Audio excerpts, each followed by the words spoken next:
You are listening to Claret and Blue, an Aston Villa podcast brought to you by Birmingham Live. Hello and welcome to Claret and Blue podcast. This is the latest episode and we've managed to bag ourselves another special guest. Please give a warm welcome to Mr. Curtis Davies. How are you, Curtis? I'm good, thanks. Yeah, not too bad. How are you, mate?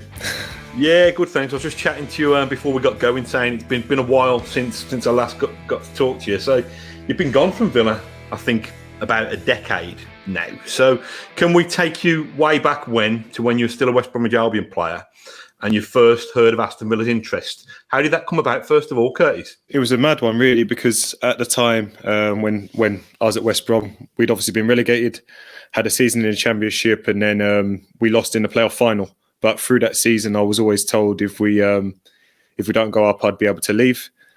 And basically, all along, I thought I was going to Spurs. So I was basically down the line kind of with them and hoping it would come off, because for me that would be going back home. The training ground is literally like 15 minutes from my house in London. So I thought, yeah, that would be right. And then it never ended up materialising. I think Jeremy Peace was holding out for more money than Daniel Levy wanted to pay. And then at the 11th hour, Villa came in and it was a massive move. Yeah, it was a no-brainer really, to go to Villa, and I compare it at the time as well. We were doing better than Spurs anyway. Like whenever we played Spurs, we beat them. So it was actually a better move than Spurs at the time in terms of football-wise. I had a gentleman's agreement rather than putting a price in my contract, which the chairman didn't want to do. But he said, looked me in the eye with Brian Robson at the time, who was the manager when I signed that contract, and said, if we don't go up, we'll let you go. And unfortunately, come the end of the season, I kind of left it a week or so until once we'd lost the playoff final, and just asked what kind of price he was looking for so my agent can kind of do his work. And unfortunately, I was told, no, we're not selling you. So I had to force the issue. Unfortunately, I had to do things that aren't characteristic to me. But I had promises broken to me, and ultimately I just ended up handing in transfer requests every day, literally every day, to reiterate my point. And it's a shame that it had to end like that. I felt like I was hung out to dry a bit, but ultimately that was it. And I don't regret it because it got me my move to Villa. So to the uninitiated, what actually is a transfer request? Are you actually having to print out a piece of paper and sign it and put it on someone's desk each day? Or? Yeah, well, an official transfer request is, I'll put my name, I, Curtis Davies, would like to leave the football club, blah, blah, with your blessings as such, in better words, of course. And then, date it, sign it, hand it in.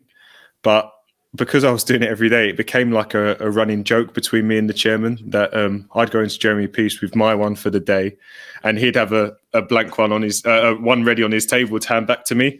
So it became like a running joke, a bit of tit for tat. But it was something that I had to do, and I think the reason obviously Baggies fans are obviously upset, I know this is a Villa podcast, but they're upset with me, is because one, it's the fact I was a captain and I left, but two, obviously to jump across town and go to Villa, it obviously was a bit of salt in the wound. Am I right thinking you joined on deadline day? I believe it was done officially on deadline day. Yeah, so I think I maybe went across and had my medical and everything on whatever it be, the 30th, and then come deadline day, yeah, I signed the deal. It wasn't at the last minute. It wasn't one of those exciting ones that goes down to 11 o'clock and you have to get the paperwork in. It was done and dusted. It was just a case of the next day we could sign, do the press and do the media, whatever I needed to do.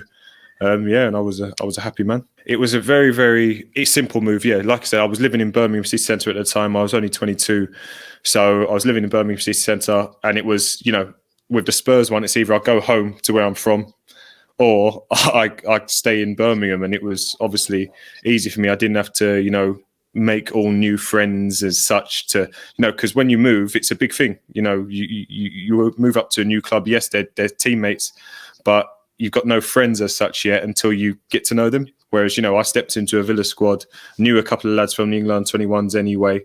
But yeah, I was still living where I lived. I still had my friends from West Brom. I still had my friends that I'd met around from Birmingham. And it was just a case about getting out there and trying to do your best with your football. It's funny you mentioned Birmingham City Centre, Curtis, because I'm taking you back now. I remember going, I think it was like a sportsman's dinner or something, a bank restaurant at Brindley Place. And you're one of the few footballers my wife knows because I think you're out that night with us. I think you're injured. You got your protective boot on, and you were still getting the boot. You're still getting the rounds in triple amaretto and cokes. And on the dance floor in a protective boot, I think it was back there. I'm surprised you actually remember that because, it was Simo, John Simpson. That's right. Who got the... Yeah, he basically was saying, what do you want to drink? And I was on the Amaretto Coke back then. And he just said he didn't want to do it. He couldn't do a triple. So he did 2 doubles and then he poured it into a pint glass or something. So it was it's quite eventful. I do remember I was one of the only ones there. I think it was strange. It was like a Thursday night or something for a Footballers Awards, which, I turned up with my boot on. I'd obviously had a broken foot and missed the playoff final. But yeah, Simo looked after me that night and made sure I had a good time. But yeah, it's a good laugh and yeah, it is good to, like I say, now it's obviously all well and good that I am a nice guy and I've obviously I've mixed with you lot well because ultimately I'm on the path of going along the way that you lot are going and more media-wise. So it's good that I was friendly to you all back then. I'm sure you'd have been friendly to us anyway, mate. I feel that's the kind of guy you are. So you've moved across from West Brom to Villa. Initially, it's on a loan deal, I think. What did Martin O'Neill tell you when he signed you? It was selling me what the club had. I don't need to be sold the football club. The football club's a massive football club. It was, no brainer. I remember being a kid, and even though I'm from London, it's knowing all the semi-finals of the FA Cups used to be played here and stuff like that. So how big the football club is. So all it was is, you looked at the project of how many young English players were not only at the football club but were getting in the team.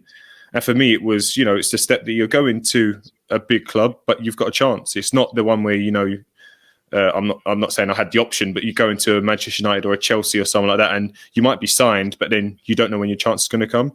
You knew that the chances would be available to you quite quickly. And it was good to. And obviously, when I signed for the club, the manager had the reputation of man management and almost a tactician. I wouldn't quite say it was that, but in terms of that was my idea going into it. So I thought this would be a really good move for me. So I think you had to be patient quite early on because I think Zach Knight had signed similar around that time as well. It was the infamous debut. Which have you always been so harsh a critic of yourself, Curtis, even when you're growing up as a kid? Yeah. I think that's the thing. So I signed for the football club. I signed for a lot of money. I backed myself that I can go and hit the ground running. But unfortunately, when I turned up, I had a slight groin/hamstring kind of issue, which was too soon for me to play in the first game. And then when we played, Zach played and we beat Chelsea and he scored. So it was one of them as a centre half. You're not going to get back in. You have to accept. You have to bite down on it and get on with it. So when you're training hard every week, I was a player that had come from a season at Luton of playing every week, then 2 seasons at West Brom playing every week. So I didn't really know not playing. So it was really frustrating. And then my chance come up in the League Cup. I don't know what it was called at the time, but playing against a lesser side in the Championship, it was my big chance, basically, just to show exactly how good I am. And unfortunately, I probably was overly harsh on myself in terms of the level I performed at. But in terms of, in my mind, I was a lot higher than that.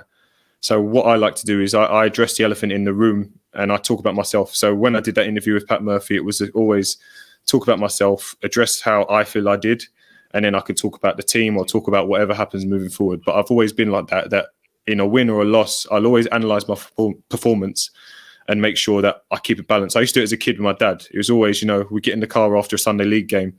I might have, when I was a striker, scored a hat-trick, and he said, yeah, but you could have scored 6 today. And then the other side of it, you might be a striker, you come away, you've lost the game 2-1, and you're like disappointed you haven't scored. But he said, my dad would say, oh no, but you set up the goal and you worked really hard. So we always had that balance, and I think I just carried that into my adult life as well. What was the phrase you described yourself as? Was it a pub performance or something like that? As a pub player, yeah. So I remember, obviously, Pat was talking. I said, well, it's not good enough. I've been talking myself up, saying I'm ready. I'm obviously not, because that performance wasn't worthy of a pub player or something along those lines. But I believed it and I meant it. It was, like I say, I was harsh, but that's the kind of shock treatment I give to myself. And ultimately, nobody could have said anything else that was going to upset me, because I was more upset with myself knowing the standards that I could play to and knowing the level that I could play to. I was just really disappointed that for my one game that I might have in the next 3 months, 4 months, that one, we lost a game, but two, my performance wasn't very good. So did the manager say anything? Because it was another 2 or 3 months, I think, before you got another kind of look in. Did Martin take you to one side and say anything to you, or did he know, having heard your interview, what you felt about it? I think there was a point he maybe said, like you shouldn't really have said that, but Martin, Martin, he wasn't overly put his arm around you, so it wasn't a big deal as such. It was maybe just a little comment that you maybe shouldn't have said that, because obviously, I guess in a way, it puts pressure on the manager that he signed me for all this money and I've put in that performance. So it might have been that might have been the case, but I just remember a slight comment, but nothing major. Didn't pull me in the office or anything like that and have a big debrief about my comments. It was just a case that I hope that he saw from that I was hungry and I wanted to improve and I wanted to get in his team. And obviously, I had to wait a while. I had to wait for until Boxing Day, but eventually that chance came. I think it was Zat Knight got sent off, didn't he, in that kind of crazy 4-4 draw at Chelsea. Yeah. Once you were in, it took some shifting, didn't you? I know as a centre-half, you've got basically, if you get one game, you're unlikely to keep the shirt sometimes because the other centre-half / partnership have had that bond. So I came in against Chelsea. We ended up drawing 4-4 thanks to a Gareth Barry penalty late on. I wouldn't say that was my best game as such, but I came on, it was frantic. The game was just a mad game. And I got through it knowing that the next game is the one for me. And then we go up to Wigan. Unfortunately, 1-0 down. And then, we go in at half-time, get a bit of a rollicking. And then I come out and I score my first goal for Villa on my league debut. And that kind of, I think, is what actually kept me in the team. It was my reaction to, we're 1-0 down. I scored a good goal for us and then we end up going on to win that game. So I think that's what kind of, if I think about Martin's mentality is, my last contribution was a goal and a solid performance. So it kept me in, and unfortunately I stayed in for the rest of the season that I was fit until unfortunately I got the injury. So you used that run in the team, didn't you? Your first kind of long run of action for Aston Villa. That was a springboard for the very, very edges of England recognition as well, wasn't it? When I left West Brom, it was about going to, in my eyes, a bigger football club, a club with ambitions and players that are going to push on and take us to another level. Fabio Capello had become the England manager around February time, whatever it was, and I was announced in his initial 30-man squad after playing only 9 games. So for me, having come from West Brom, I played a full season in the Premier League with them. Unfortunately, we got relegated, but I performed well, was nowhere near a call-up. And then obviously you go to Aston Villa 9 games in, and I'm in Fabio Capello's first 30. Unfortunately, I didn't get in the squad, but then after that, it wasn't long after that I actually got the injury. So I don't know where that might have led early on in that time. But yeah, it was just good to be recognised for it. Within the only 9 games, my performances were catching the eye. And in my mind, I thought there's so much more to come. And that's the frustration that the injury hit at that time. Does it still play on your mind now, Curtis, that you were so close and yet so far to that? It does, simply because, I was in the 30s, in a lot of the 30s, and then I actually got on the bench later on against Germany. And it's just the fact that you're there, you're that close to getting a cap. And I'm not saying I would have wanted to be a one-cap wonder, but to play for your country even once would be a dream come true. So that is the frustration. But I think more of my frustration comes from around the way, which we'll get onto, around the way that I was kind of out of the team and kind of left to rot. That's more of my frustration because that, obviously, if you're not playing, you're not going to get called up for England. So that's the kind of thing that made it very difficult for me in my head. I think you described it as being like the sound of a gunshot when your Achilles snapped. Yeah, it's such a strange one.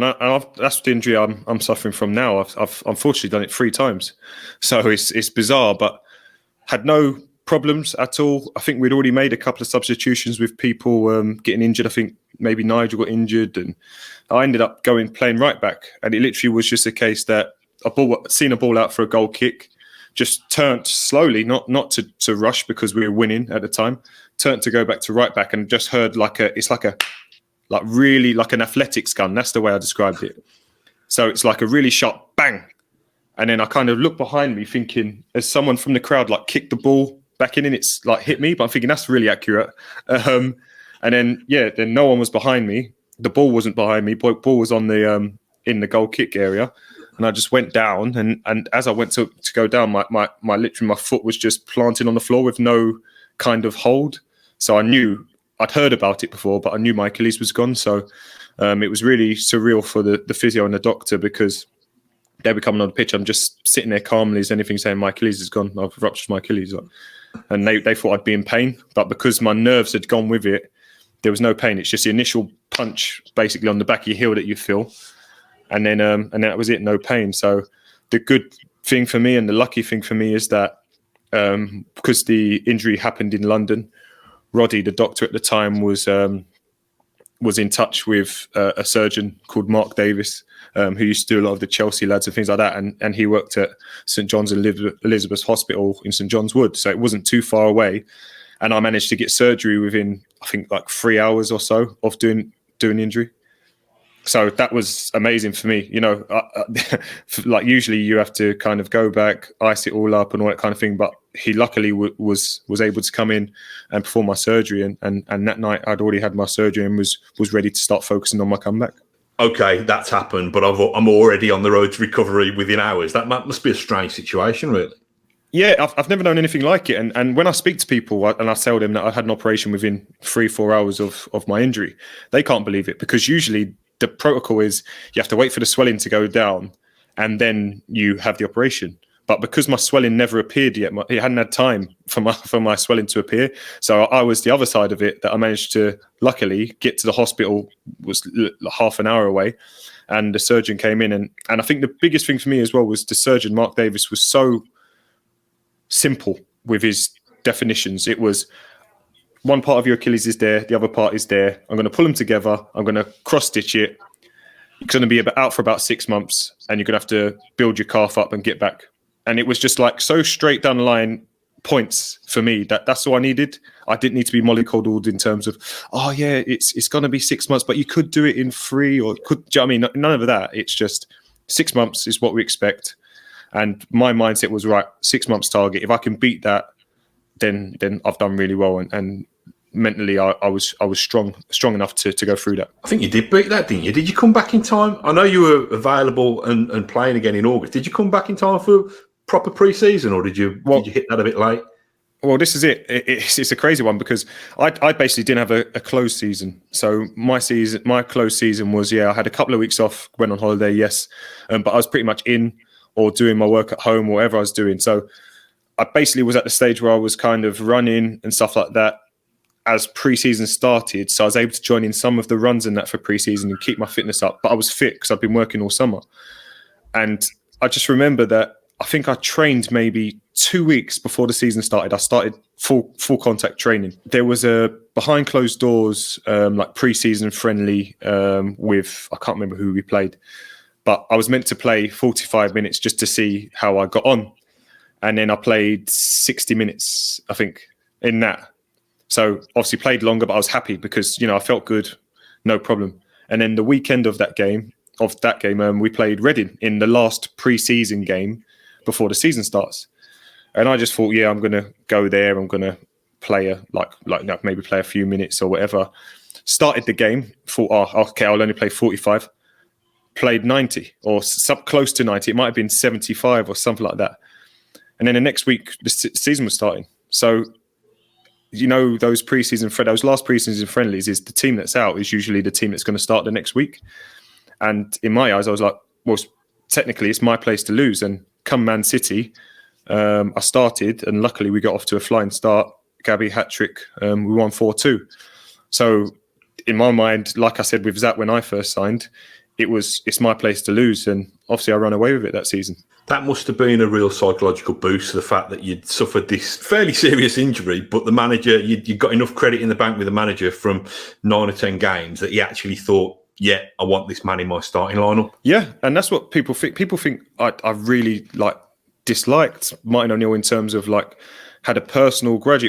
It was just a case of he signed me. He signed me. He obviously saw something in me, and he played me a lot of games. So, I was really, really relieved because at that time, even when I had the surgery, Martin came to see me. He was staying down to see his daughters. I think that he had a place in London and one of his daughters was staying at his place, and he came to see me at the hospital and just wished me well and stuff like that. So it was a big thing for me then, and then to come back as quick as I did in terms of, but I was back and I was strong. I wasn't just back to try and get in the team. I was strong. I backed myself, and the physios knew they couldn't hold me back anymore.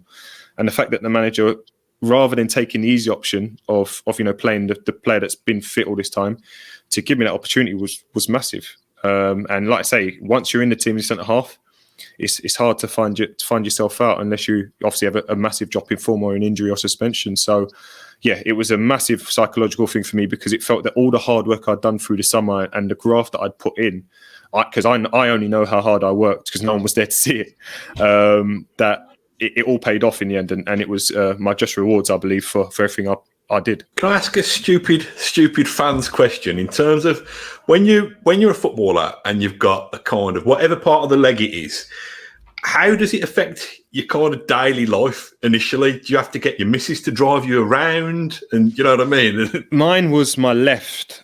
So I think I don't really know about insurance purposes, but I was still able to drive. So obviously because of my left, I've got an automatic car. I was still able to drive, so it didn't affect me so much that side.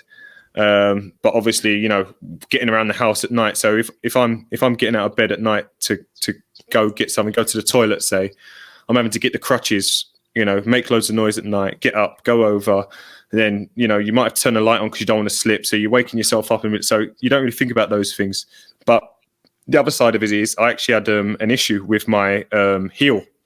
So whilst I had the cast on, I was being overly brave, and I thought there was a lot of throbbing near the bottom of my heel, and I just assumed it's where the blood is just can't move, And unfortunately, when I took the cast off, I had a pressure sore. So I had to have close to 1 centimetre of my heel cut out to help it recover. So, it's really frustrating, that side of it. But in my head, I was thinking to myself, well, I don't want this to stop me kicking on because I've got this blood blister type thing. So luckily Fergus, chiropodist, he sorted out my blister and he gave me some special bandages that allowed it to heal while still working. So, I cracked on. But but it is a funny one that, those little things like that can actually cause you a longer injury, even though my Achilles was fine. That kind of could have held me back. But yeah, it's just the main things are if it's my right now, I couldn't drive for close to 3 months. So that's frustrating. Independence, particularly at the moment with lockdown, no one can come and see me. I can't go see anyone. I couldn't drive. I couldn't even just take myself out for a little while. It's really frustrating. I even got a mobility scooter at one point. So that's kind of how frustrated I was getting. I just wanted to get out and have a little bit of freedom, But that's the thing. People don't really realise that side of it. They think everything's sort of done for you. But luckily for me as well, the club did arrange people to take me to and from training as well, because I really wanted to be in. I wanted to be with the lads because at home I love my family to bits, but I missed being part of that core banter and stuff like that, and seeing the lads day to day around the games and speaking to them about the games and engaging in football rather than watching Paw Patrol or Peppa Pig all day. So so it was really important for my mental health, which nowadays it's spoken about a lot loosely, but for me it was a big step for me. That's a great image of you just tearing down the road on a mobility scooter like some souped-up pensioner. I love that. Yeah, I wanted a kitted out one, but he didn't have a 125. Unfortunately, mine only did 6 miles an hour, so it weren't too bad. It's a business idea there, pimp my scooter. I quite like the idea of that. Yeah, we'll start. We'll get a new podcast going, on the side. Taking you back into the start of your second season. obviously you and Martin Larsson became this partnership. Now we've been lucky enough to get Martin on and get his verdict of his time at Villa. What was it like? Did you learn a lot from playing alongside him? I'm going to disappoint you. I'm going to say no. He was obviously a lion. He was brave as anything. Would head everything. Was an out and out natural defender. You know, obviously I've played for some good, but one of the most natural defenders I've played with in terms of actual heading the ball, tackling, kicking the ball, whatever you need to do. But the reason I say I didn't really learn a lot is because I don't feel we had that partnership as such. I more felt like he was Martin's guy, as in Martin O'Neill's guy, and he was like the leader. He was the captain. He was the man that could, you know, go and win all those headers. And I found we didn't really have a relationship. It felt more like I had to bend to adapt to his game. So in terms of, just as an example, when you're a centre half, if I'm playing right side centre half, he's playing left side centre half. The ball's down the right side, it's mine to head. If it's down the left side, it's his to head. Anything in the middle, loud shout sorts it out. That's what kind of I work with. There were a lot of times where, you know, I'll be about to go for a head and you just hear Martins, and he's coming steaming. And don't get me wrong, I'd usually win it, but I know in my head, even though I'm in the right and this is my side, I know that if Martin doesn't win that header and it gets flicked into the space that he's just evacuated, I need to be there to cover, because if not, O'Neill's going to be on my back.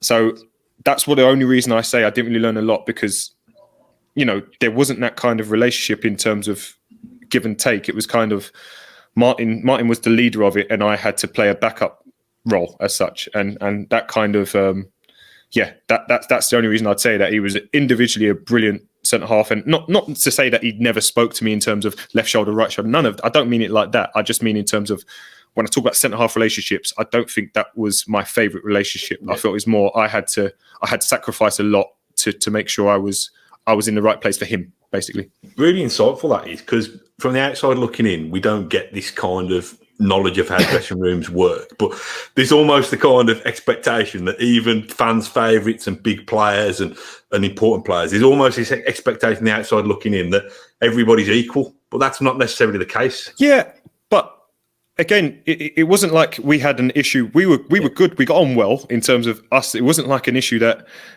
like I had bitterness towards him off the pitch or anything like that. But when I think about that squad, I think Gabby could pretty much get away with what he wanted to do. Ash could pretty much get away with what he wanted to do.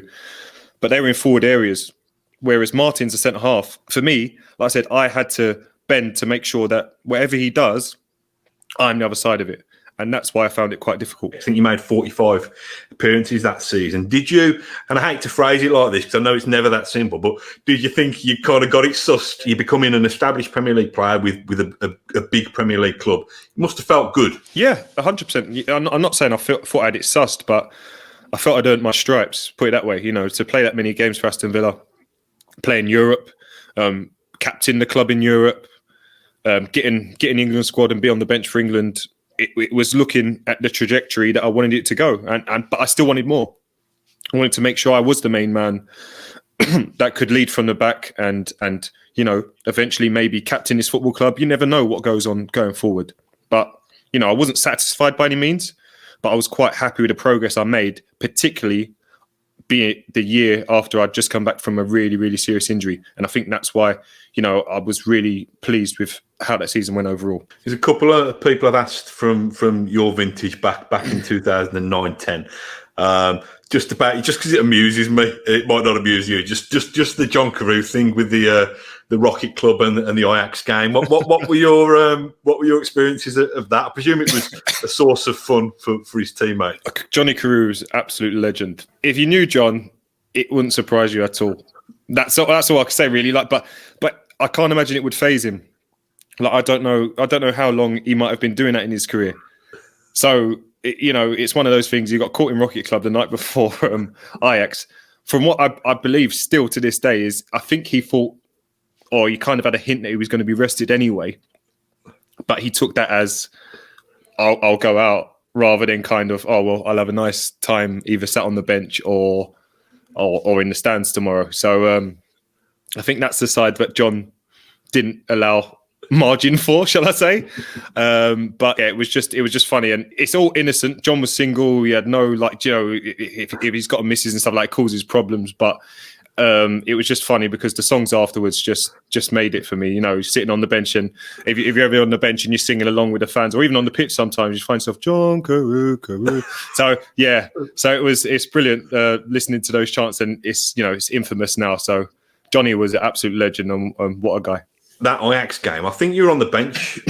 Came off the bench for the closing stages of that. Yeah, we're Villa fans, the Villa podcast, so we're obviously a little bit biased. But was that the kind of night that you signed for when you saw Villa Park in full flow like that? Yeah, I think you think about playing in Europe, yeah, but you think about the fact of trying to be a progressive club and trying to jump into that top four, which we aimed for and always fell short because we probably weren't good enough for it, if we've been being totally honest. But going to the likes of Anfield and giving Liverpool a game, going hard against Arsenal's and the Manchester Uniteds and putting in good performances against those teams. But that night when it was rocking, especially a night game, Ajax, historic European superpower club, and we're winning the game, and then obviously I got to come on. I don't know if I got to touch the ball, to be honest. I think there was a header. I might have managed to get my head on just to make sure I touched it, but I think I literally come on for like 3 minutes or something just to kind of see it out. But yeah, they are big nights that you look forward to. It's just a shame that during some of those campaigns, like we didn't go a whole hog for it because we were doing so well in the league. So we kind of prioritized trying to get in the top four over, pushing on to get further in the UEFA Cup it was at the time. I think with Moscow and what happened in Moscow, sometimes we kind of reinvent that as if it was the semi-final. I think it was, there was still round 16. I think. Yeah, I'm going to say there were still several hurdles to overcome. But what were your feelings looking back on it now?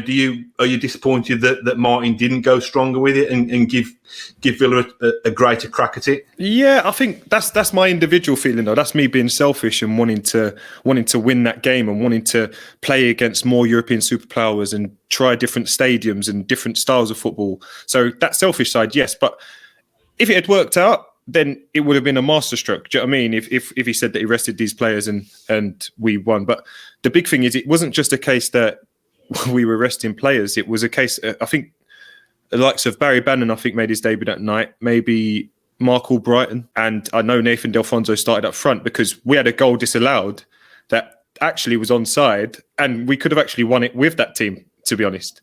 But we ended up obviously losing 2-0 where we're chasing it and things like that. Yes. But it was just, for me, it was frustrating because I wanted to win, and knowing we're going there, and even some of the senior players that did go, like John Carew was kitted and on the bench, but he was never going to play because of the pitch, because it was a 3G pitch. He was never going to play because he can't handle it on his knees.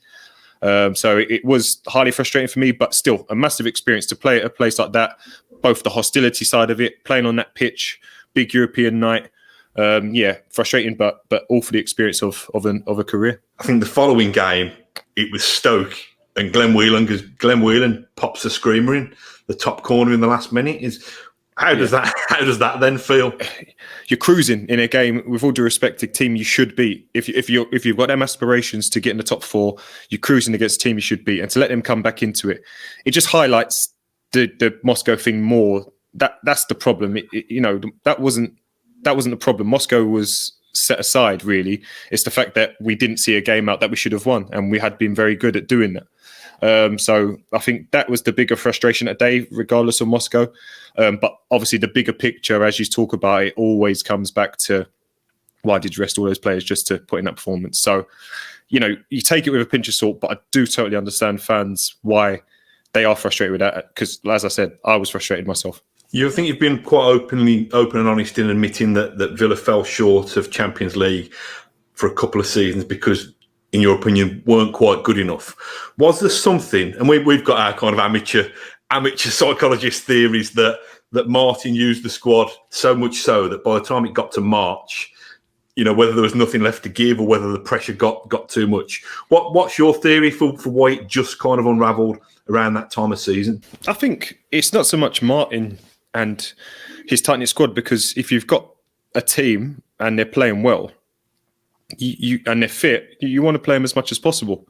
And, those players want to play as much as possible. So you could ask any player, would you like to have been rested this game, that game? No, because ultimately a rest gives someone else a chance to take your place. So I didn't want to be rested. I'm sure you speak to Ash, you speak to Gareth, you speak to anyone that was involved in that time, they wouldn't have wanted to be rested because, like I say, someone takes your place. If you're a striker, someone scores 2, all of a sudden you're at the team.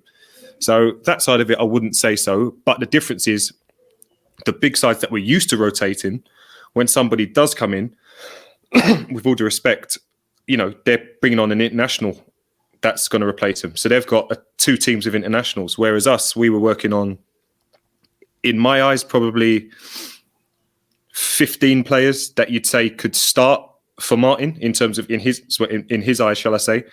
And then the rest is you might come on or you'll come on if somebody's injured. That kind of is where we were. So I think that's the difference in terms of looking at the squad as a 24-man squad, but only 15 of you are probably going to play, compared to United, Chelsea, all of them having a 22-man squad. And if this person dropped out, that person went in, you wouldn't even blink an eyelid at it. So I think that was it. It was just that strength in depth, which is the oldest cliche in football, but we just lacked it when it comes to the crucial time. To stay there, to sustain it, you're going to have to go again and then go again. And unfortunately, it just, some of the politics within the football club meant that we weren't going to be able to spend that money. And and we ended up falling away from it. And unfortunately, the club in general ended up falling well away for it years later and going out of the division. So it all starts somewhere. But to think that, those 10 years ago, we were finishing 3 seasons on the spin. And now you're looking at it where, even though the club's back to where it belongs in the Premier League and doing really well, to say that the club had dropped out of the division and had to get back up, I never would have thought that when I was at the football club, put it that way. Following season, Curtis, you're still in favour, in form. You're still in the starting 11. You go and I think you scored at Anfield, didn't you? In that 3-1 win. Where does that rank up there in terms of your time at Villa, that scoring that goal and playing in that game? It's right up there. It's a massive, massive moment. But it's the bittersweet in my mind because it's my last league game for Villa. So for me, when you talk about injuries and backing yourself to come back, what happened with me is basically, I'll cut the story short, but I had 3 shoulder injuries, 2 shoulder injuries through the summer side. One against Porto in the Peace Cup. Ended up playing against Juventus 3 days later and strapped it up, no problem. Then when the season started, I had the first leg of Rapid Vienna. I dislocated it again, so second time within a month, strapped it up to play a Liverpool game. So I played against Liverpool. We went there, obviously, Ash scored, or deflected goal, shall I say, 1-0 up. I score, cop end, 2-0 up, fantastic, brilliant. And then obviously we go and get the result in the end, 3-1, see the game out. And yeah, I'm at the top. I'm in my head, I'm thinking, we beat a really good side. And considering we'd lost to Wigan earlier for the first game of the season, it was a massive game to bounce back. So for me, it was, this is the level that we're at, lads. This is it. Here we go. And unfortunately, we played Rapid Vienna again on the Thursday in the second leg, and I dislocated my shoulder again. So for me, it was the 3 strikes and you're out type thing. The doc said it's basically going to keep going. And I had surgery on my shoulder. But unfortunately for me, is we were always looking to get a centre-half in because that night had just been sold to Bolton. We had Kieran Clark as the young lad that was coming through to back up the squad. But with my injury, it then meant that rather than getting 1 centre-half in, we needed 2. And Martin managed to push through 2, and those 2 were fantastic. It was Richard Dunn and James Collins, and it was very tough after that to see any football, even when I was fit. But there's more to that story. In a minute. So in terms of the shoulder injury, what kind of pain is that? I used to play for the Sunday League with a fella who played alongside me. He used to pop it back into place. I don't know how severely it was, but it was horrible, to be honest, to look at him doing it. We've spoken about kind of a leg injury restricting your life and your movements. That must have been really, really awkward, uncomfortable and painful. It wasn't, because because I could pop it back in myself. I just had to make sure nobody touches me, and just don't try and mess with me. And I'll just pull my arm in. And I'll just feel it sink back in.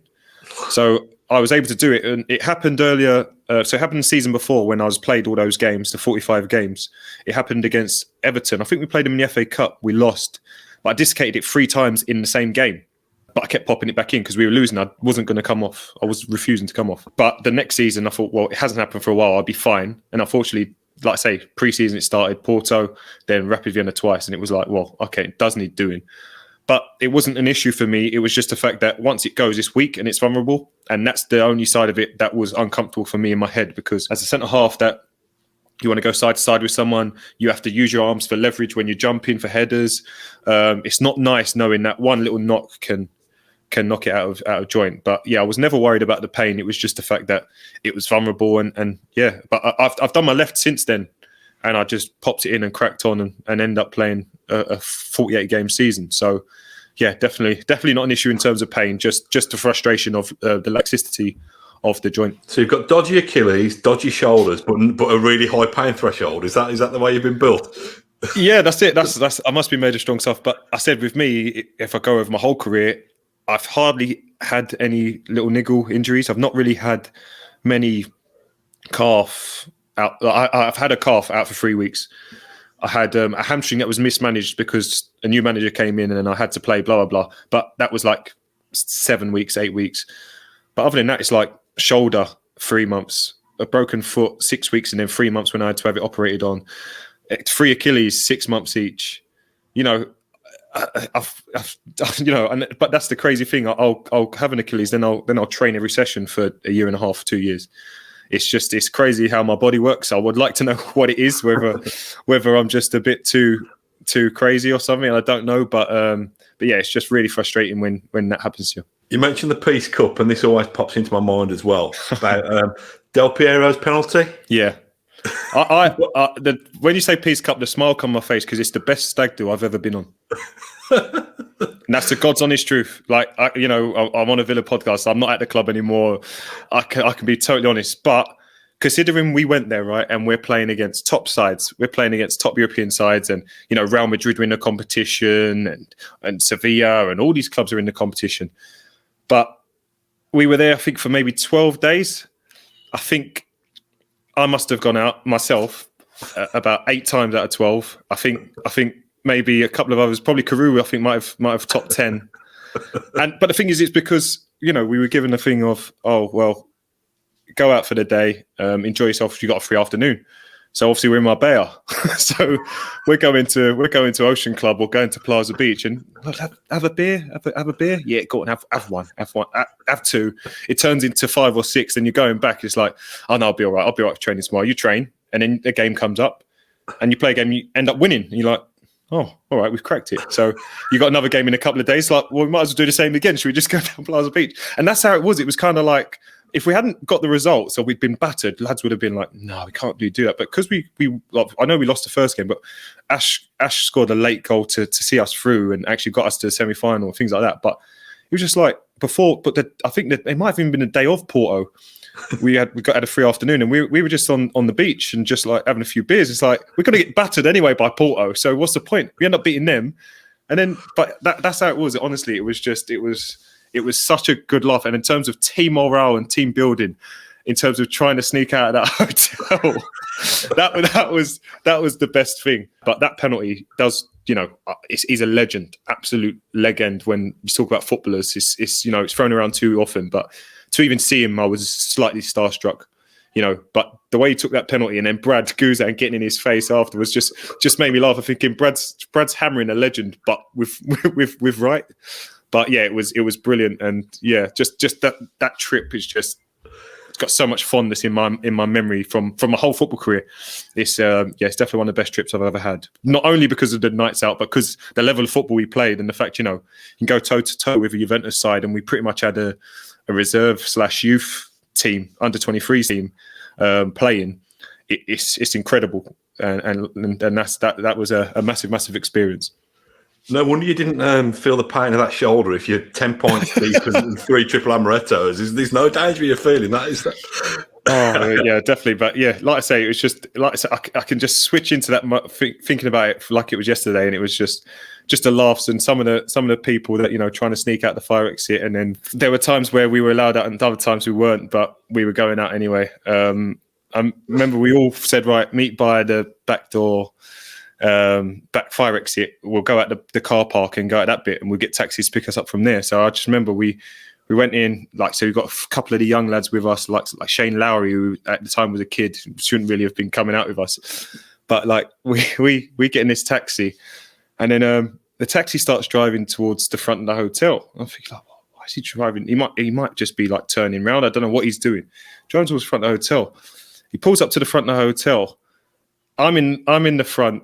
I think I was with Steve Sidwell and Freddie Boomer and Shane Lowry, and this. He winds down the window, my window, because they're driving on the left-hand side. It says, talks in Spanish to the cab coordinator. And who starts walking to the car? It's Martin. So I had like a tissue or a towel or something because it was sweating. Obviously, we like all sneaking through the back. So I was just trying to dab my face and like trying to hide. And then I just remember in the back, Freddie Boomer was like literally sat in the footwell, even though there's three of them in the back. Shane Lowry's thinking, my Villa career's done. And Siddy's the same, But I'm right in the front. I couldn't really hide. So I just tried to play it off like I hadn't seen him. I'm not seeing him. And he must have seen me. Like, there's no way he didn't see me. But the cabbie's eventually driven off and we've gone through the night and we're like, how do you get away with that, lads? But thinking, he's going to know tomorrow. And luckily, he didn't say anything. And then obviously, I just think personally, because we won, and then we won again, obviously, to win the final. I don't think he ever brought it up, but I think it would have been a great thing to batter us with if we'd lost. I think he pocketed it, but fortunately for us, it didn't come back up. But it was just I just remember seeing Freddie Boomer's face, and he was just shouting at the cab driver, "Why are you driving here?" Like swearing at him. It was like, but it was just funny now. But at the time, it's like my heart had sunk right down to my stomach. But yeah, it was, again, even more reason why it's such a good trip. That was the last thing Villa won as well. That was the Peace Cup. So you're part of a cup-winning dynasty. Let's pick up there. Generally, what it was like, your relationship with Martin. Because I'm fascinated by Martin O'Neill because, we saw him from a press point of view. We got a glimpse behind the curtain occasionally, and sometimes you'd like what you saw and sometimes you wouldn't. What was he like to play for then? I think a lot of people look at, when Martin had left and I did a press interview with Pete Colley, and people think like I was being out of order, like I shouldn't have done that, I shouldn't have said what I said. But it was me speaking honestly. So Martin signed me and I was delighted to sign for the football club, and I played a lot of games for him. So there's no issue that side of it. My personal issue came from when I got injured. I had obviously done, and Collins had signed. I was fit after the 3 months and I was ready to go at the end of December towards January. But I knew I was never getting in the team. The team were doing well. The team were thriving. So I knew I wasn't going to get in the team. So I realistically looked at it, thought, best thing for me is get on loan. And at the time I could have gone to Wigan with Roberto Martinez or Celtic with Tony Mowbray. And I went to see the manager and just said, Gaffer, I'm looking at the side. I've just come back from an injury. He said, I'm not going to get in the team. I said, I'd prefer to go on loan, try and get myself back to the level I believe I can get to. And then I'll come back next season. I'll fight for my place. And I walked in there thinking, yeah, he'll say no problem. But, he said, no, don't be silly, son. You're gonna have a part. You're gonna have a part to play. You're big. You're very big for us. You'll have a big part to play. So I went from going in there thinking I'm gonna need to leave here to coming out thinking, oh, okay, maybe I'm higher thought of than I thought. And then unfortunately, what happened there was I kind of came back into the squad slowly, but I was in the squad, maybe not on the bench, then in the squad on the bench, in the squad on the bench, in the squad on the bench. And then slowly in the squad, not on the bench, and then not even in the squad. And it kind of got to February then, the deadline had gone. So I personally think that from that point of view, in terms of with me, I think it was just, he built me up, yes, but it was more so that I couldn't go elsewhere and potentially do well elsewhere and it might come back on the club, bad on Martin or the club. So I think that side of it was one thing. But the day-to-day thing with Martin is, you understand, if you're in his 11 that week, you're everything. If you're not, you're nothing. And that's a Cloughy thing. That's he'd walk past you in the corridor with his head down, not say hello. I think the sooner you got to understand that and dealt with it, the better. But, I've said things before, and I've said about he had favourites. I don't mean like favourites. Like, managers have favourites, of course. Like, every manager has a favourite. I'm not silly or naive to that. It was just, like when you talk about Gabby was a favourite because he was pulling up trees. Ash was a favourite, he was pulling up trees. But then he had like a Craig Gardner that was one of his favourites because he'd play any position for him, go for a brick wall for him. Martin Larson, go for a brick wall for him type thing. So I think it's been misconstrued when I've said about favourites before, like as if they were players that are playing all the time. I think it's just, that was my idea of favourites, and that's why I wanted to get that cleared up on here. But yeah, if you're one of his favourites, he'd speak to you all the time, basically. But if not, you have to be in his 11 to kind of get his attention. You're still a kid. A kid is probably pushing it a bit much, but you're still a really young man, a really young kind of professional, and somebody who's bigging you up and has paid a good sum of money for West Bromwich Albion to bring you in the team, has kind of put you back in the team after injury. To go from that and feeling really, really wanted to then being snubbed in the corridor at Bodymore, that can't be easy to come to terms with straight away. The toughest thing for me was, I knew what Martin was like, and I knew he had that standoffish thing because it was a Cloughy thing that he'd learnt from Clough and that kind of management style, which, like I say, you accept. But, when I had my first operation with my Achilles, Martin was there on the night to see me. And that for me was like, oh, wow, massive. Like, managers come to see me in my bed. Like, he must think well of me. Yeah. So that was one thing. And not that I'm like a big, hug me, mollycoddle me kind of player. I'm not like that. But so afterwards, when I had my next operation, this is considering, I'd popped it back in after Porto to play in the final because Kieran Clark got sunstroke at Ocean Beach.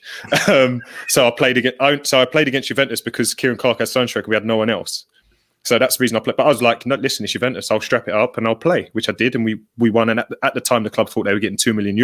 I don't know if they got the money for it in the end. But yeah, so it was like a big thing. And then the next time I strapped it up was the Liverpool game. So, did it on the Thursday. Liverpool were playing on the Monday. And then he said to me, like, I need you, big man. I need you to play. And I was like, yeah, no problem, Gaffer. Like, yeah, I'll do that. No problem at all. Strapped it up after the game, score, we win. Hugging me, hugging me. Oh, you're a lion. What a player. You're a lion. Like shaking me like Martin does. And then from there, I did my shoulder on the Thursday. And then I didn't speak to him. Like, literally, I think I had one conversation before going into his office when I initiated it that I wanted to see him. I didn't speak to him. Only one time I spoke to him is just because if you know Martin, he's really awkward. So as you go through to the physio room at Bodymore Heath, the massage room's on the left, and I was waiting to get treatment on my shoulder, but I was doing some like shoulder rotation stuff with a dumbbell. And just because the door was wide open, he felt like he couldn't walk past and not say hello, if you know what I mean. So he kind of popped his head in and said, oh, hi guys, hiya, and like kind of said, and then started saying odd things to me. And I was quite annoyed and upset I hadn't heard from him. So I just was just down, my head down, and he was just asking me questions and I was giving one-word answers. And I made it as awkward as possible because that's how I felt. But yeah, that was the only kind of time I spoke to him. So for me, it was the contrast, not the fact that he didn't talk to you. It was the contrast of, he's by my bedside the day after the operation, and then the day of the operation, sorry. And then the next time I didn't speak to him for like 3 months properly, really. Was that the case with his coaches as well? Because I'm also fascinated by the kind of dynamic of him, Steve Walford, John Robertson. I'm just trying to think who else was in his team back then. It was probably those who were his main allies. Would they be the same, or would they be laughing and joking and still be chatty? Or no, they were their own personalities. Martin's got his way of doing things. He's the manager, though. He's the powerful one. Whereas Steve Wolf, you wouldn't be able to get him to be downbeat and try and ignore you. He's like quite a lively character, the way he speaks and everything like that. And Robbo was just Robbo. Robbo was there for the ride, kind of just enjoyed being there, didn't do a lot, but enjoyed being there and being part of it. So, Robbo would still say hello and things like that. There was no like, all of us must ignore Curtis. There was no like agenda to it. It was just a case that, unfortunately, that's the way the manager did things. But like I say, it's just you need to get your head around that because that's how things are. Was there any truth in this clause that was going to trigger either a financial payment, another instalment to West Brom, or a pay rise for you, or whatever it was? What was the truth around that? What I'm led to believe, I personally needed a couple more games to trigger an extension. So if I played the 2 more games, I would have to have an improved extension, even if it were £1 more. So for me, it was an extra year. But I obviously don't know the full West Brom to Villa paperwork, but I believe there was a kick in for Villa as well once I reached that 60 game mark as well, that they'll get a fee as well. So I think they looked at the situation at the time and, they had 4 centre-halves because Kieran Clark had stepped right up to the plate and was a good player. And I was the 5th one. So, do they bite the bullet and get rid of me rather than making those payments, or do they try and reintegrate me and potentially make those payments when I still might not get in the team? So I think it was a decision that was made. I don't know this for sure. This is just me and what I believe, because it was just the way I was just right in the cold. It was just a bit right out of the way, and I just personally think, because this wasn't Martin at the time, it was Gerard Houllier. Gerard had taken over. And like I said, when I did that interview with Pete Colley, it was a new manager, so maybe a fresh set of eyes and a fresh chance. But it wasn't the case, and that's what I found really weird, that a new manager comes in and sometimes I wasn't even training with the first team. I was training with Kev and under 21s or under 23s, whatever they're called. So for me, it was it was strange that happened. But in the back of my head, it was, well, is this the reason? But for me, I think the biggest thing that the club could have done is, if I'd gone on loan, I would have kept my value, and then they could have sold me. But ultimately, my value ends up dwindling down to nothing almost, in comparison to what they paid for me. And it's no good for anyone. It's quite brutal, isn't it? Football, when you're talking about, I know there's huge sums of money involved, but when you're talking about discarding somebody and, the effect that must have had on your self-esteem and your kind of mental well-being, it's just so cutthroat. Again, as a footballer, I'm experienced. I'm long in the tooth now. I'm 36 next week. That any time a club wants to spin negativity towards a player, it's easy because the club have the right to put out statements and say the player's done this, player's done that. Like when I was leaving West Brom, for instance, I was handing transfer requests, which I was, but nobody talks about the fact that I was given these promises and they didn't happen. It's always spin it the way you want. Whereas when a club wants to get rid of you, it's, oh no, it's okay. That's fine. It's no problem, because you're like, we look at the situations where there's these players that have got no relegation clause on their contracts and club trying to move them on. It's like, well, hang on, you put this contract in front of me and sign me for 4 years, whatever it is. But yet you want me to walk away from that because you're not happy. Do you know what I'm saying? So it's always in the club's favour, I find. And obviously, if you ever come out and talk too much about it, the club can fine you, so they maybe get their money back that way. It's just that's the way football is, and us as footballers understand that. But it's only on things like this that I'm not attached to the club anymore, that I'm able to come out and say that, because that's what I personally believe in, and I think it happened maybe to other players afterwards. Just towards the end of O'Neill's last season, again. What was, and again, I'm not trying to say this to upset you, but what was it like when Villa were going to a cup final against Man United in the League Cup, and back at Wembley for a semi-final against Chelsea in the FA Cup, beating Blackburn 6-4 in the semi-final? Were you just literally suited and booted, sat in the director's box for a lot of this? Or yes, I was there for both. I was sat in the paddock, as it were, behind the bench. So behind the benches at Wembley, there's like about 20 other suites, and I was in one of those as one of the squad members that wasn't kitted up. But yeah, I was still a big supporter of the boys. I can't switch off to that. I wasn't bitter like, oh, they're doing this without me. I wasn't like that. I wanted them to win. When Vidic brought down Gabby and managed to stay on the pitch, like, it's sickening. But it was one of those things that if they had gone and won it and you weren't part of it, I think I would have had to be standoffish because I would have felt like a fraud getting involved in that, if you know what I mean. But yeah, it was one of those things. I was delighted for the boys. They're still my teammates. They're still lads I get on with every day. So why am I going to let myself turn into that bad egg that doesn't want to be friends with them when they're on the pitch and doing well, but wants to be their friend in the change room? I couldn't switch off to that. And it was just more frustrating for me that I'm sitting here doing nothing when, I've been fit. Do you know, like when you have those, I've had injuries, so I've had long-term injuries and you can't get on the pitch. I'm in a situation where I'm fit. I should have been somewhere playing and showing how good I am, but I'm here doing nothing. And that was the biggest frustration for me.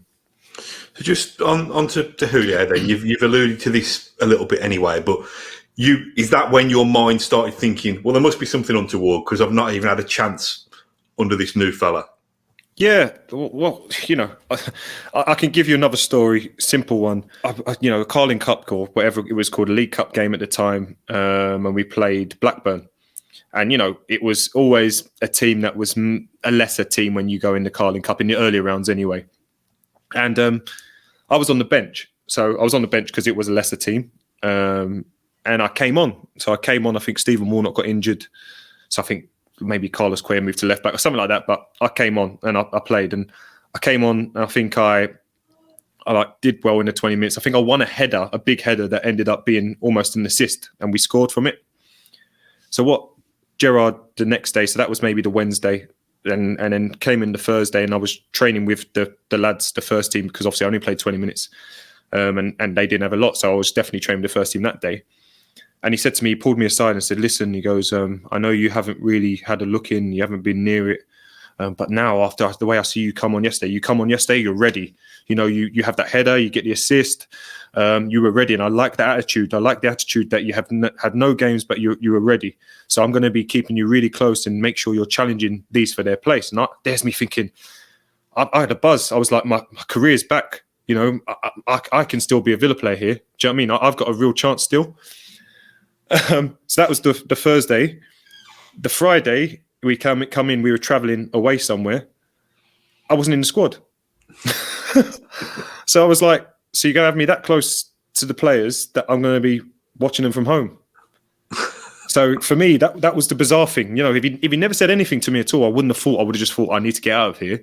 But the fact that I kind of came on in that game, I got boosted by it. And then actually it was like the actual reverse, that it almost like depressed me, that the fact that he said that and then they've gone, no, like you're not going to play. So obviously, fortunately for me, I managed to get out and get on loan to Leicester because I needed to play football. I'd had a bad time in terms of, mentally in my personal life, and with not playing, it was difficult. And it was the lowest I've ever been as in my life as a human being, as an adult or a kid. I wouldn't wish it on anyone, but I needed that release to go to Leicester and have that loan spell, because that's what saved my career in my mind, really. Do you think it's because you are this kind of plain speaking kind of guy, and when you were talking about how your Achilles, how the surgeon described that, you don't like people, you just want people to be straight with you, don't you, rather than just kind of messing you around? Yeah, if someone says to me, if you just said, going back to that meeting with Martin, if he says, "I can't let you go on loan because I need you as backup to the first team," even though I would have been annoyed and frustrated, it would have been, well, I know I'm only here as backup and I'll have to get my head around it. Whereas because it was like, no, you're going to be involved, you're going to be a part of it, blah, blah. And then, like I said, I was in the squads, then not in the squads. For me, that was a lot more frustrating because I feel like I've been mugged off, if you know what I mean. Whereas if you just tell me straight, you're not having me, you don't like me as a player, I'm okay with that. You can be one man's diamonds, one man's dog's mess. Do you know what I mean? It doesn't make a difference to me. I'll find someone else that does want me. And unfortunately, like I say, when that conversation came up with Gerrard, he didn't have to say anything to me. Like I said, there's been times I'm not even trained with him. But the fact he said, I'm going to keep you really close to him and then I'm not even in the squad, just kind of summed it up. And yeah, shortly after, I managed to get myself to Leicester. But the frustrating thing is, obviously, I went to Birmingham in the January and they went on to win the Carling Cup and I wasn't part of it again. So that was obviously a knock-on effect and a nice thank you present from Villa, which they gave me to leave, really. So of course, you were cup tied because you played 14 minutes for Gerrard. Yep. and that's it. So obviously, I wouldn't have played anyway. But if I were there and potentially, or if I had got on the pitch, I might have. But it's one of those things. Just a couple more things, then I'll let you go. I promise. Who was your best mate at Villa, Curtis? I always got on really well with Stuart Taylor. I think it was weird, like because I had friends from West Brom. It's not I didn't mix with the lads, of course, from Villa. It was more just I had friends from West Brom that were my kind of Birmingham friends away from football. And it was never a case that, I'm always running around with this person, because there was, I know it sounds silly, but there was no need to have that extra special bond, because, I had friends already as such, and we all had our own lives. But I'd say in terms of, maybe Stewie Taylor. I think he's from near where I'm from, in London / Essex. So got on well with him. Scott Carson was funny and a good guy, and I was one of them that floated about. I was quite friendly with everyone. Johnny Carew as well. I'd say I was quite close to John Carew. Like had a few nights out with him, which are interesting. It was one of those things. It surprised you, but I wasn't actually super close to the young lads, even though we got on. I wasn't super close to Gabby, to Ash. It just was one of those things. We didn't. You got different personalities, and. I was probably closer to the likes of, I'd play cards on the bus with like Millie and guards and those kind of players. And so, I think I was just maybe an older soul. So that's why Stuart Taylor was more of my mate. One of the things that we ask everybody we get on is, can you share with us one of the stupidest or funniest pranks that you've witnessed during your time at the club? If there's anything you can remember. Stupidest or funniest pranks? It would only be the stuff like, if you're on the massage chair and someone does something to your private parts when you're not looking because you're getting treatment, or it's only things like that. I can't particularly think of anything where somebody's done anything to someone's car or anything like that. I think it was quite in terms of that side of it, it was quite sensible. So if anything, it would probably be something that, I don't know, Craig Gardner might have done something to someone, like to their shoes, and maybe involving urine or something like that. I don't know, but something like that. That's kind of where it would be. But I can't name a specific, because I don't really remember. I don't remember it being that kind of dressing room. It's more just banter and laughs and nights out when you're in Marbella. Just when you left for Blues, then obviously kind of it's going to the dark side when you as Villa fans. But I presume you just needed to play football, didn't you, Curtis? The way I saw it is I'd not played for a year, basically, so I didn't feel like a Villa player anymore. I felt like the spare part. So for me, I don't know why Villa fans would be upset with me going, because I was nowhere near it. If I was playing and then was, now I want to go to Blues, that's a totally different thing. I was a spare part. I wasn't wanted. Why not get me off the wage bill? I wanted to do the right thing. I could have stayed there and taken my money. I wanted to do the right thing and go and revive my career. And I did that by going on loan to Leicester. And eventually, when Birmingham came in the January, I was actually meant to go to Leicester back on loan, but it was the club that said, we want you to go to Birmingham, because Birmingham have had a permanent bid. And obviously, I went along, and I was happy to sign for, at the time, a Premier League club. There's no regrets in that side of it. The only regret is, I wasn't given more chance at Villa. I know there's still a few years left in you yet as a footballer once you get that pesky Achilles sorted, but you're venturing down a kind of media route now. You've done some of your journalism training. What one question should we have asked you that we've neglected to ask you? I think you should have just gone straight for the jugular and probed me on Martin, because that's what everyone else wants to hear. That's what everyone wants to know. But I think I've been quite honest. So you wouldn't have had to ask me anything, because I've given you information that you probably didn't have on the list. I've probably given you a bit more. So this can be a bonus feature. I think you've covered all bases, to be fair. I think it would have been, a tricky one about Martin, but there's nothing, it's one of those things that I've kind of spoke my mind. I've said it honestly, similar to the way I spoke about Gerrard and that conversation after the Carling Cup game. I don't think there's anything that you could have asked that would have improved this anyway. No, it's brilliant. Like I say, it's been an absolute pleasure. We've got more than we bargained for with the Oceana story anyway, and the and hiding from Martin in the taxi. Listen, Curtis, it's been an absolute pleasure. We wish you well for your recovery and get you back on a football field soon. And even when you're not, we're enjoying you behind a microphone with your punditry stuff as well. So you've been an absolute legend. And when you're fit again and when the world's a nicer place, we'll have to meet up for a triple amaretto and Coke again for old time's sake. It's a shame I don't drink anymore, mate. But yeah, I'll have a triple Coke. I'll drink yours. You buy them. Yeah, that's right. Yeah, I'll buy them. You drink them. That's fine. That's no problem with me, mate. No, brilliant. So you've been watching and listening to Claret and Blue podcast with our special guest Curtis Davies. Absolute legend. Thanks for your time. Until next time, up the Villa. Thank you for listening to Claret and Blue, an Aston Villa podcast. If you enjoyed today's episode, then please do let us know. We love hearing your feedback. We'll be back soon with another episode, but until then, up the Villa.